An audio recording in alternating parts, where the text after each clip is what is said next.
mga kaibigan, maraming salamat at napadaan kayo dito sa Lingkod Katoliko Channel. Itong channel na to ay siyang magtuturo sa atin ng mga aral at mga doktrina ng ating simbahang Katoliko. Sa araw na to, ang ating pag-uusapan ay napakaganda sapagkat ang ating pag-uusapan o ang ating gagawin ay ang pagninilay sa naging buhay ni Kristo noong panahon na siya ay ipako sa krus. Kaya ngayong Semana Santa, samahan niyo ako na pagnilayan natin mula sa linggo ng palaspas hanggang sa linggo ng pagkabuhay. Maraming naglatag ng kanilang balabal sa daan. Meron namang pumutol ng mga sanga ng kahoy at ito'y inilatag sa daan. Nagsisigawan ang mga taong nauna at sumusunod sa kanya. Sigaw nila, "Purihin ang anak ni David!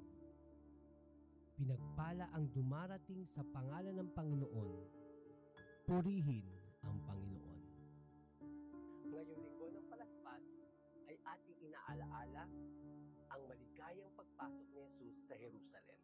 Sinalubong siya ng mga tao na may hawak na palaspas, nagpupuri at sumisigaw ng Hosana. Ngunit alam natin na susunod ng mga araw ay sila rin ang mga tao na sisigaw na ipako siya sa krus. Ito ay paalaala sa atin na minsan tayo rin ay madaling madala sa agos ng ating damdamin. Kapag masaya, madali tayong pumapalakpak. Pero kapag tayo ay may hirap at sakripisyo, ay madali na tayo tumatalikod. Dahil sa ating kaligayahan, pumapalakpak tayo, nakikisaya tayo, napakasaya natin. Ngunit ito ay pagmasaya lamang tayo.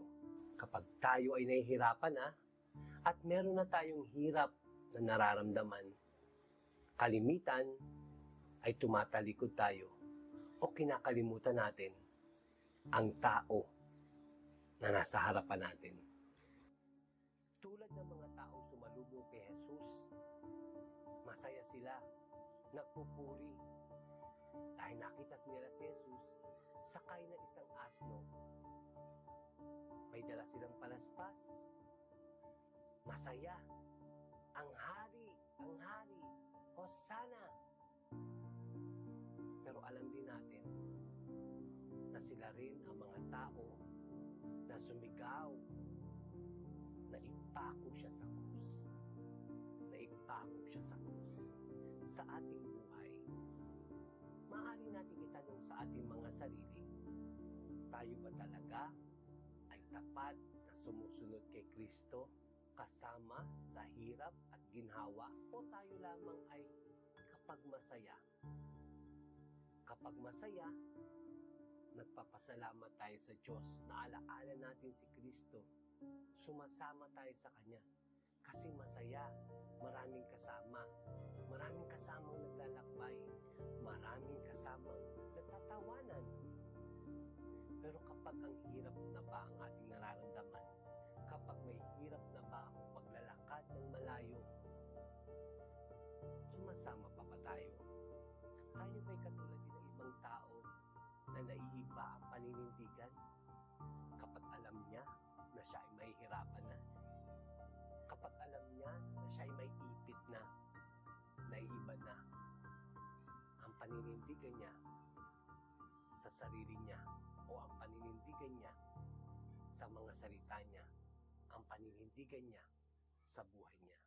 Ngayong araw ng palaspas, hawak natin ang ating mga palaspas. Itanong natin sa ating sarili, totoo nga ba na sumusunod tayo kay Kristo? Totoo nga ba na tahanan ng Diyos ang ating mga katawan? Ito bang palaspas na to ay dahil lamang sa okasyon? O totoong pagsunod sa naisin ng Diyos? Ngayong panahon ng Semana Santa, alalahanin natin na ang tunay na pananampalataya ay hindi lamang sa papuri. Kung hindi, ang tunay na pananampalataya ay kasama ang pagbubuhat ng krus ang oras na tayo ay nahihirapan.